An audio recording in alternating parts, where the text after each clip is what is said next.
वंशी विभूषितकरान्नवनीरदाभात् पीताम्बरातरुणकुम्भफलाधरोष्ठात् पूर्णेन्दुसुन्दरमुखादरविन्दनेत्रात् कृष्णात् परं किमपि तत्त्वमहं न जाने। कृष्णात् परं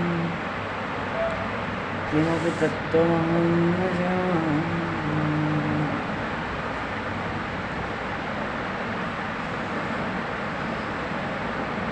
हरिः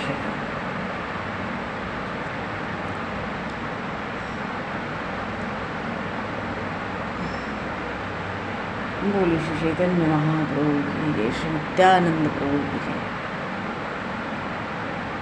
भगवान पूरे प्रसंग में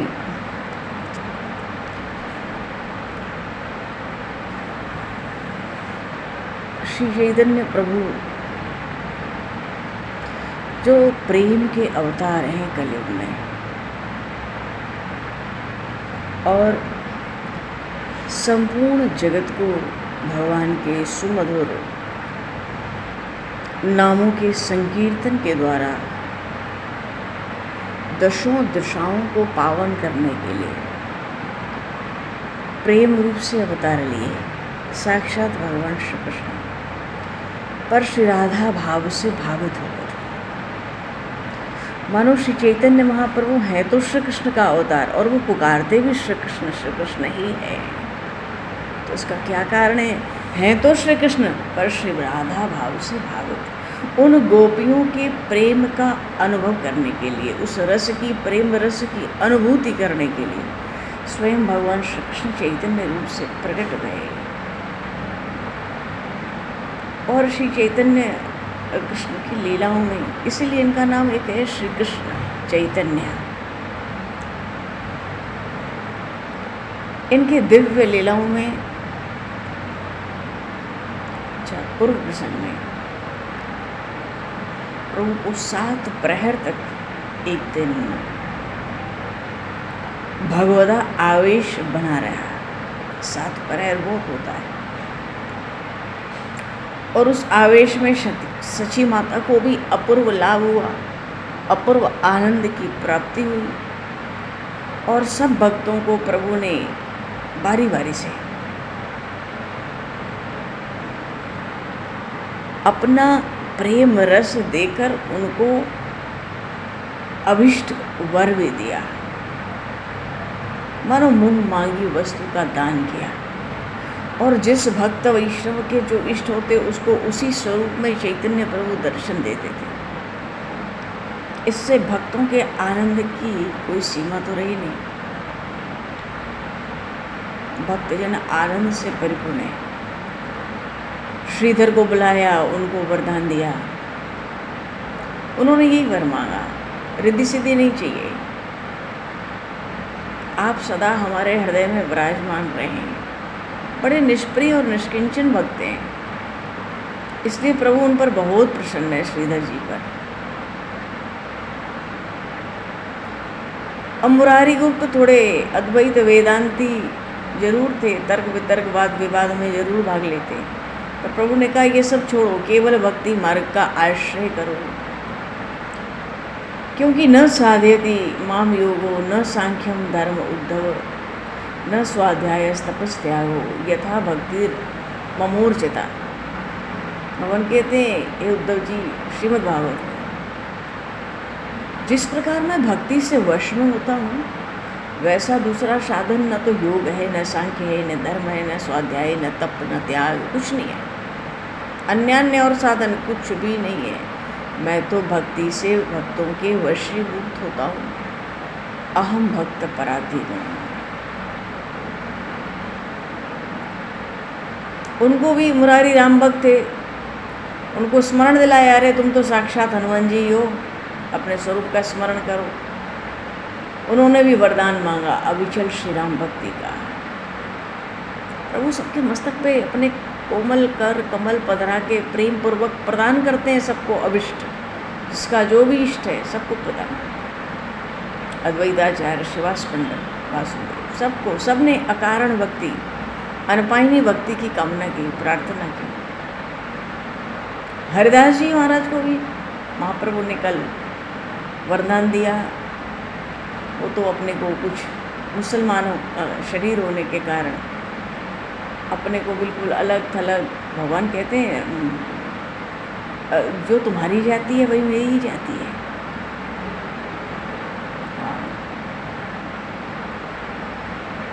तुम संकोच न किया करो, मैं तुम पर बहुत प्रसन्न हूँ। तुमने जिन दुष्टों का, मनुष्यों की हृदय से प्रार्थना की, उनका कल्याण हो गए, उद्धार हो गए, मैं उनका उद्धार करूँगा, संहार नहीं करूँगा। हरिदास जी ने भी वर मांगा। क्यों? प्रभु बार बार आग्रह करते हैं, वर मांगो। वो तो यही चाहते हैं, मैं सदा दीनहीन कंगाल बना रहा हूँ, निष्किंचन अमानी बना रहा हूँ, मैं आपका हूँ, इसके सिवाय दूसरा कोई अभिमान ना हो। चारों दिशाओं में भक्त जन तो आनंद से ध्वनि कर रहे हैं, एक एक भक्त को उसका अभिष्ट प्राप्त हो रहा है। और इसी क्रम में आगे वहाँ पर मुकुंद दत्त भी उपस्थित थे, पर अपने को प्रभु दर्शन का अनधिकारी समझकर दूर ही बैठे रो रहे थे। उनकी ऐसी दीन अवस्था देखकर श्रीवास पंडित ने गौरांग प्रभु से डरते डरते प्रार्थना की। डरते डरते क्यों? ये तो वृद्धावस्था में है, पिता के समान है, पिता के परम सखा थे श्रीवास पंडित चैतन्य प्रभु के। डरते डरते इसलिए क्योंकि अभी तक तो भगवान के सिंहासन पर ही विराजमान है और भगवदावेश में साक्षात भगवान का स्वरूप है। तो डरते डरते प्रार्थना करते हैं, प्रभु ये मुकुंद आपके अत्यंत ही प्रिय हैं, हे देव इनके ऊपर भी आपकी कृपा होनी चाहिए।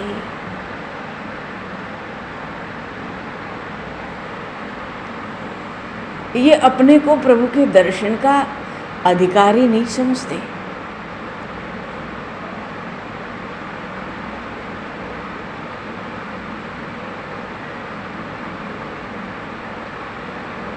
प्रभु ने बड़े रोष में, क्योंकि ये बड़े विद्वान भी थे ना, इन्हीं की पाठशाला में तो प्रभु पढ़ाते थे, अध्यापन करने जाते थे। ठाकुर दलान जिसका नाम था, और प्रभु के विद्यार्थी भी थे, शिष्य भी थे। तो प्रभु कहते हैं ऐसे तो ये बड़े भक्त हैं, पर बड़े सदा ही तार्कों, बड़े मनो तर्क वितर्क में इनकी भी बड़ी रुचि है। वैष्णव लीलाओं को पंडित समाज में बिठाकर कभी बाजीगर का खेल बताते थे। बड़े भारी विद्वान और ज्ञानी हैं।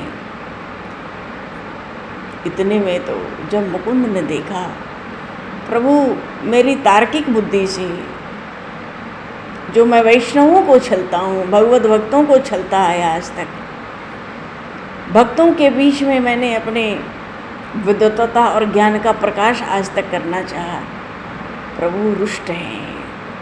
अत्यंत दीन भाव से मुकुंद रोने लगे और श्रीवास पंडित से पूछवाया, क्या मुझ पर भी भगवत कृपा हो सकती है? श्रीवास पंडित ने पूछा, हे प्रभु, मुकुंद जिज्ञासा कर रहे हैं कि क्या हम पर भी भगवत कृपा होगी। इतने दैन्य, इतना दैन्य, इतना रो रहे, इतना रो रहे। अब प्रभु ने कहा, हाँ।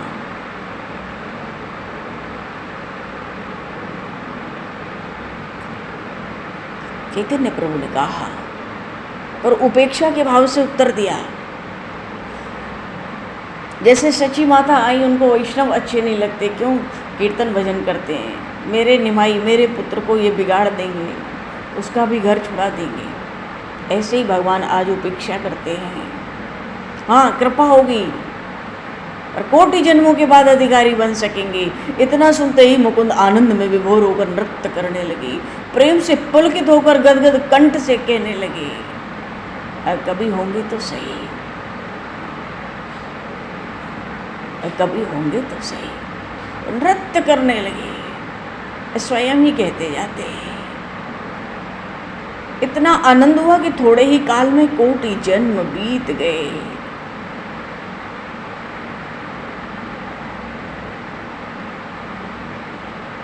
उनका भाव था भगवत कृपा प्राप्त होनी चाहिए, फिर चाहे वो कभी भी प्राप्त क्यों न हो।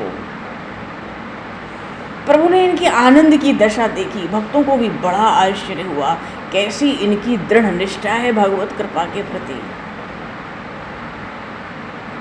चैतन्य प्रभु को आनंद हुआ, वो सिंहासन से उठ खड़े हुए और मुकुंद का बड़े प्रेम से आलिंगन करते हैं हृदय से लगा के। मुकुंद, तुमने अपनी अविचल निष्ठा से मुझे खरीद लिया है, सचमुच तुम परम वैष्णव हो। और तुम्हारी ऐसी दृढ़ निष्ठा के कारण मेरी प्रसन्नता का ठिकाना नहीं रहा।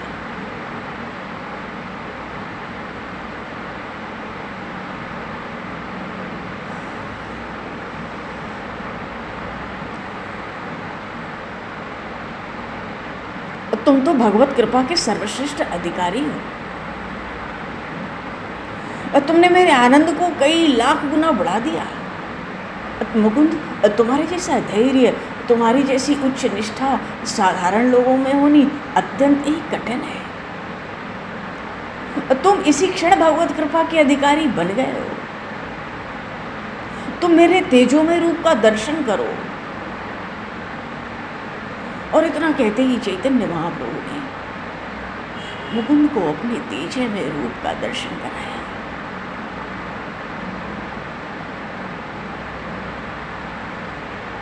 कारण क्या था? इनमें विद्वत्ता और ज्ञान इतना था। इनका अपराध ये था कि उसमें, उस विद्वत्ता और ज्ञान के प्रभाव में, उस प्रभाव में ये वैष्णवों को भी नीचा दिखा देते थे। ये बात प्रभु को पसंद नहीं थी।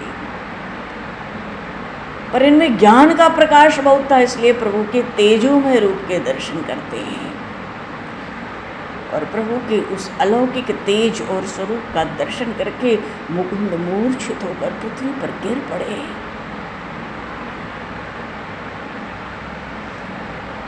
प्रेम का प्रवाह चला, चारों ओर भक्तों में आनंद की ध्वनि जय जयकार हो रही है। मानो सभी भक्तों ने अपनी अपनी भावना के अनुसार, कोई श्यामवर्ण, कोई मुरली मनोहर, कोई सीताराम, कोई राधा कृष्ण, कोई देवी देवता और अन्य भगवत जो रूप हैं, जिसके जो अभिष्ट हैं, वो सब प्रभु के शरीर में अपने इष्ट का दर्शन करके आनंदित होते हैं बारंबार। भक्तों के आनंद का कोई आर पार नहीं है।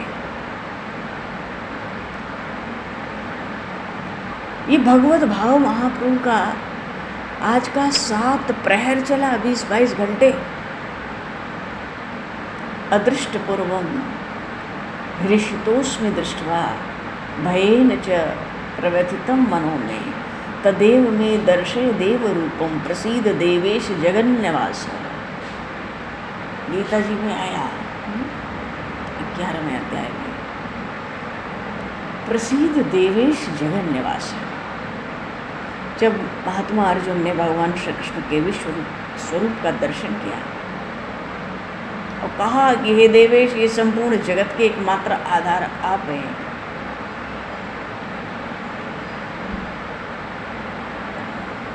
और आपका ये जो अलौकिक दिव्य स्वरूप है, जो पहले कभी देखा ही नहीं गया, इससे मुझे परम प्रसन्नता प्राप्त हुई। किंतु प्रभु, अब न जाने क्यों मेरा मन भय से व्याकुल हो रहा है। तेज असहनीय है, मैं इसको सहन नहीं कर पा रहा हूँ। इसलिए हे कृपालु, मेरे ऊपर प्रसन्न होकर अपने वही पुराने रूप से, श्री कृष्ण रूप से मुझे फिर से दर्शन दें। इस रूप को आप अंदर ध्यान कर लें, छिपा लें, मुझे इससे भय होता है। प्रसीद देवेश जगन्यवास।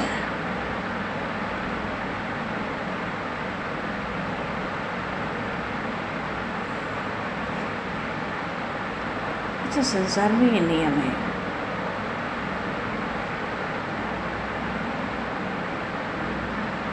जो मनुष्य जितना बोझ ले जा सकता है, समझदार लोग उसके ऊपर उतना ही बोझ लादते हैं।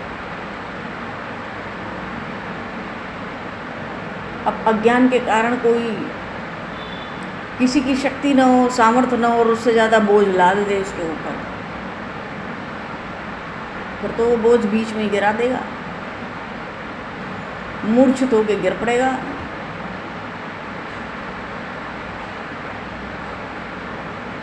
ऐसे ही भगवान अपने संपूर्ण तेज, अपने संपूर्ण प्रेम को कहीं भी प्रकट नहीं करते।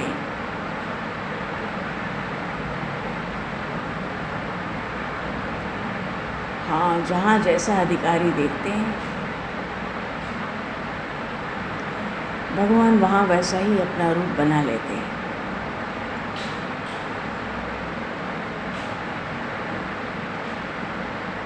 भगवान के तेज की तो बात ही दूसरी है।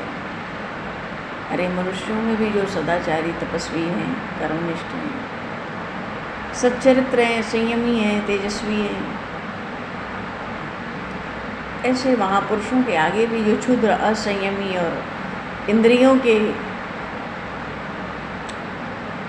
के वश में रहने वाले लोग हैं, वहाँ देर तक बैठकर बातें नहीं कर पाते हैं, क्योंकि सामने जितेंद्रिय बैठा है।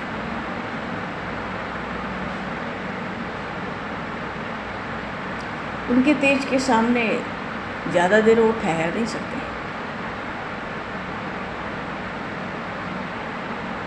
और किसी कारण ठहरना भी पड़े तो उस समय भार मालूम पड़ता है। इसलिए भगवान का भी जो असली तेज का दर्शन है, माया में पड़े हम जीवों को उनका दर्शन इस पंच भौतिक शरीर से नहीं हो सकता।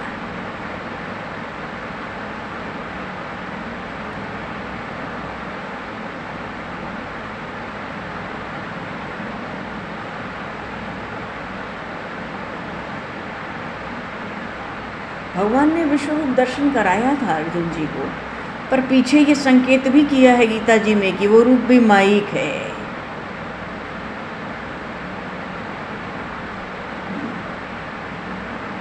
जो तुम्हें रूप दिखलाया था वो भी एक प्रकार से माइक ही है, क्योंकि माया में बंधे जीव को भगवान के शुद्ध स्वरूप के दर्शन नहीं हो सकते।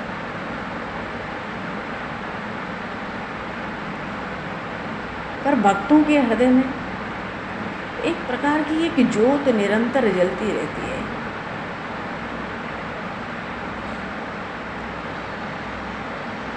और ज़्यादा देर तक हृदय में भगवान रह भी जाएं तो वो इतना तेज वो सहन नहीं होता।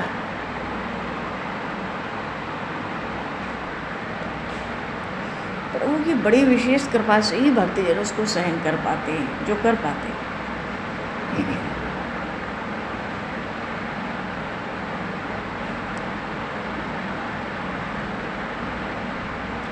और मधुर मधुर भाव से तो भगवान निरंतर क्रीड़ा करते ही रहते हैं, और दूसरे भाव से भगवान में तेज, ऐश्वर्य, उनका महत्ता, प्रभुता सब रहता है। भगवान भक्त के बिना जी नहीं सकते। और वो जो मधुर भाव है भक्तों का सर्वस्व है।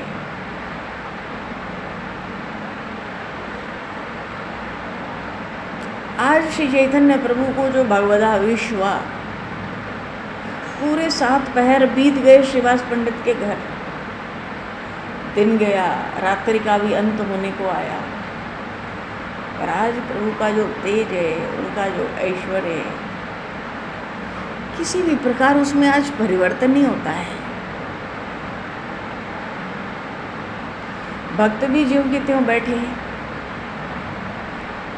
न तो कोई कहीं जाता है खाने पीने, न कोई पैर फैलाकर सोता है, सब चारों ओर से प्रभु को घेरे हुए बैठे हैं। सुबह प्रभात का समय होने को आ गया,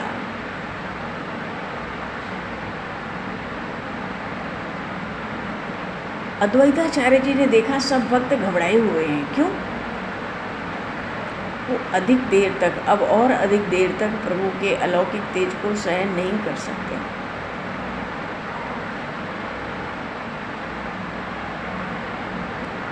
तो उन्होंने श्रीवास पंडित के कान में कहा, देखो हम साधारण संसारी लोग प्रभु के इस असहनीय तेज को और अधिक देर तक सहन करने में असमर्थ हैं, तो ऐसा कोई उपाय करना चाहिए जिससे ये जो भगवदावेश है प्रभु का, ये शांत हो जाए, इसका शमन हो जाए। बढ़िया लगा सुन के श्रीवास पंडित को। इस ऐश्वर्यमय तेजोमय रूप की अपेक्षा तो वो अपना गौर रूप, गौरांग प्रभु का बड़ा सुंदर है, बड़ा मनोहर है वो। हम सब मिलके प्रार्थना करें चलो प्रभु से कि अपने इस अद्भुत अलौकिक भाव का संवरण कर लें वो, और हमें भी अर्जुन की तरह अब गौर रूप का दर्शन दें। अर्जुन ने श्री कृष्ण रूप दर्शन मांगा, हम गौर रूप दर्शन मांगते। सबको बात अच्छी लगी, सब स्तुति करने लगे, हे प्रभु अब अपनी इस ऐश्वर्य को अप्रगट कर लीजिए, क्योंकि इस तेज से हम संसारी जीव अब जलने लगे हैं, सब जल जाएंगे। हम अधिक समय तक इसको सहन नहीं कर सकते, हमें शक्ति नहीं है। हमें तो अपना वही असली गौर रूप दिखाइए। अरे प्रार्थना सुनते चैतन्य प्रभु ने तो बड़े जोर के साथ एक हुंकार मारी, और हुंकार मारते ही एकदम मूर्छा आ गई।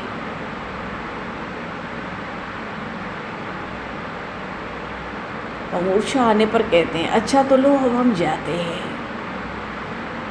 और इतना कह के महाप्रभु अचेतन होके, मूर्छित होके सिंहासन पर से पृथ्वी पर गिर पड़े। भक्तों ने जल्दी से उठ के प्रभु को एक सुंदर आसन पर लेटाया। मूर्छित दशा में ज्यों के त्यों पड़े हैं, तनिक भी हिलते डुलते नहीं है। सब तरह तरह से उपचार करने लगे, क्यों प्रभु मूर्छित है। कोई पंखा करके वायु कर रहा है, कोई सुगंधित तेल, कोई शीतल लेप है मस्तक पर। मूर्छा भंग नहीं होती।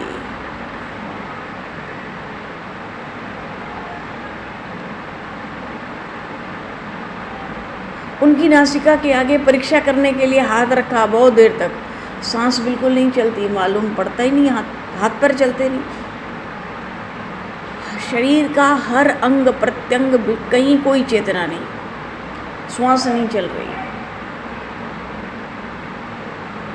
जिस अंग को जैसे डाल दो वैसे ही पड़ा है। अब तो सब भक्तों को ये देखकर भारी भय प्रतीत होने लगा। क्यों याद आ रहा था, अच्छा तो लो अब हम जाते हैं। उस भय की दशा में बार बार ये स्मरण होता, अच्छा तो लो अब हम जाते हैं। हाय हाय। अब बहुत से तो अनुमान करने लगे कि क्या प्रभु सचमुच हमें छोड़कर चले गए। अब बहुत से कहते नहीं नहीं ऐसी बात नहीं है, ये तो प्रभु का ऐश्वर्य और तेज है। हमें गौर हरि थोड़ी देर में चैतन्य लाभ जरूर होगा, हमें उनका दर्शन अवश्य होगा। सुबह से प्रतीक्षा करते करते दोपहर भी हो गई, और उनकी दशा में आज कोई परिवर्तन नहीं होता है।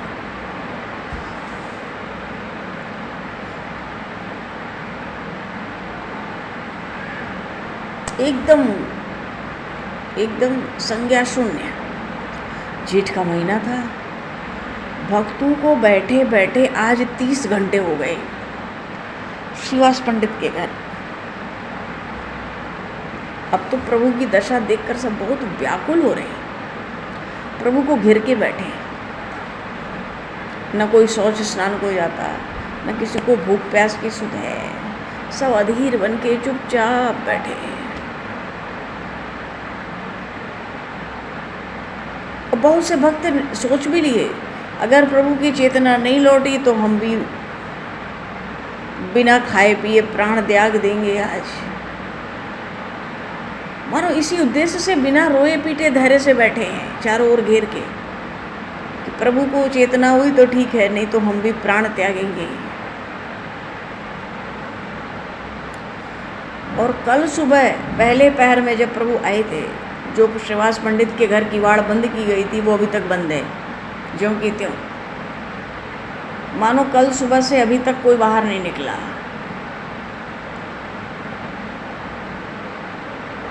और इस घटना की सूचना शची माता को देना कोई उचित नहीं समझा। वहाँ तो सब अपने प्राणों की बाजी लगाए बैठे थे। प्रभु को चेतना होगी तो ठीक है, नहीं तो प्राण त्याग देंगे हम भी। इसी बीच में भक्त ने कहा कि अरे प्रभु तो अनेकों बार मूर्छित हुए कीर्तन में, लेकिन जब जब कीर्तन की मधुर ध्वनि सुनाई पड़ी तो ये होश में भी आ गए, क्यों ना हम सब मिल करके संकीर्तन करें। बात सबको बहुत पसंद आई। अब तो चारों ओर से प्रभु को घेर कर संकीर्तन करने लगे। अपने कोमल कोमल कंठों से करुणा से मिले हुए स्वर में ताल स्वर के साथ बाजा बजा बजा कर महामंत्र का संकीर्तन आरंभ कर दिया। हरे राम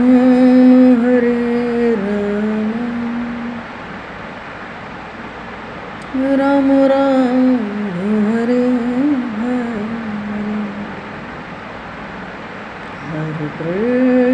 हरे कृष्ण कृष्ण कृष्ण हरे हरे राम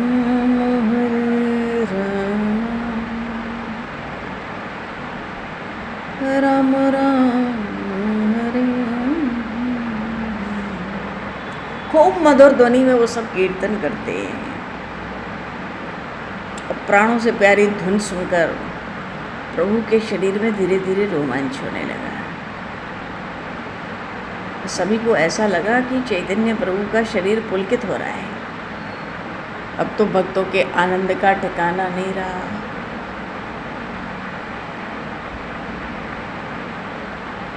इतने आनंद में भर गए, नाम संकीर्तन छोड़ दिया, प्रेम में विवल होके पद संकीर्तन करने लगे, भजन गाने लगे।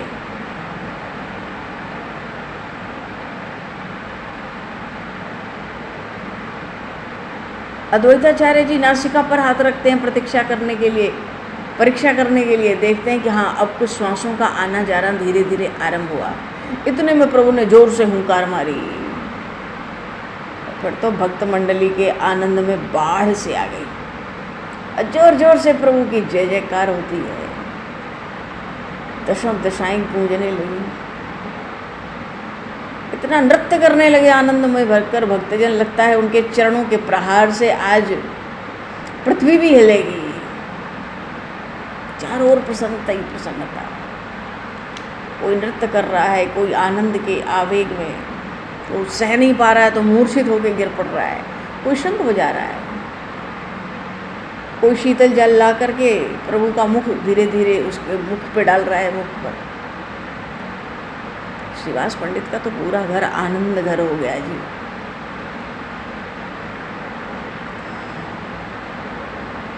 अब थोड़ी देर पीछे प्रभु अपनी आंखें मलते हुए निद्रा से मानो जगे हों, नींद से ऐसे मनुष्य की तरह उठे और चारों ओर भक्तों को इकट्ठा देखकर अभिषेक की सब सामग्री पड़ी हुई थी, उनको देखा। आश्चर्य से पूछते हैं ये सब क्या है, हम कहाँ आ गए, यहाँ इतने लोग क्यों इकट्ठे हैं, आप लोग यहाँ सब क्यों बैठे हैं। और इन प्रश्नों को सुन सुनकर भक्तजन एक दूसरे को प्रसन्न होकर देखने लगे। किसी ने कुछ उत्तर नहीं दिया।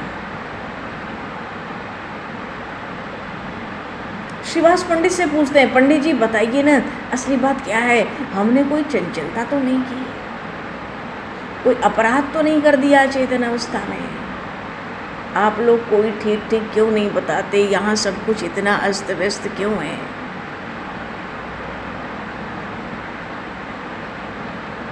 श्रीवास पंडित धीरे से कहते हैं, प्रभु अब हमें बहकाइए नहीं, बहुत बनने की चेष्टा न करिए। अब यहाँ अब तो कोई भी बहकने वाला नहीं है आपकी इन बातों से। प्रभु तो दुगना आश्चर्य कहते, अरे कैसा पहचाना। मानो इन बातों बातों में बड़ा आनंद हुआ सबको।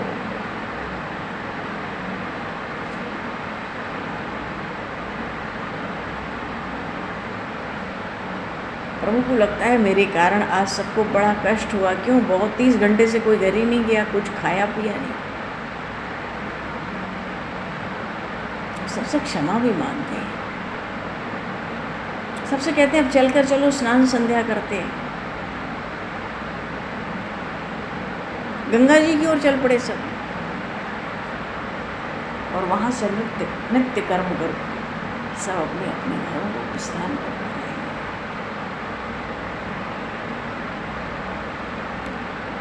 बोलिए श्री चैतन्य महाप्रभु की जय। श्याम राजा सरकार जय। राधे व कृष्णचंद्र भगवान की जय। गौरी शंकर भगवान की जय। श्री हनुमान जी महाराज की जय। सब संतन की जय। भगवान की जय। चलो भगवान समय को प्रस्तुत करते हैं। आवाज यही पर वाणी को विराम और वाक्य पुष्पांजलि प्रभु के श्री चरणों में सादर समर्पित। आप सभी को भी यथा योग्य जय श्री राम, जय जय श्री राधे हरि शरण निताई गौर हरि बोल।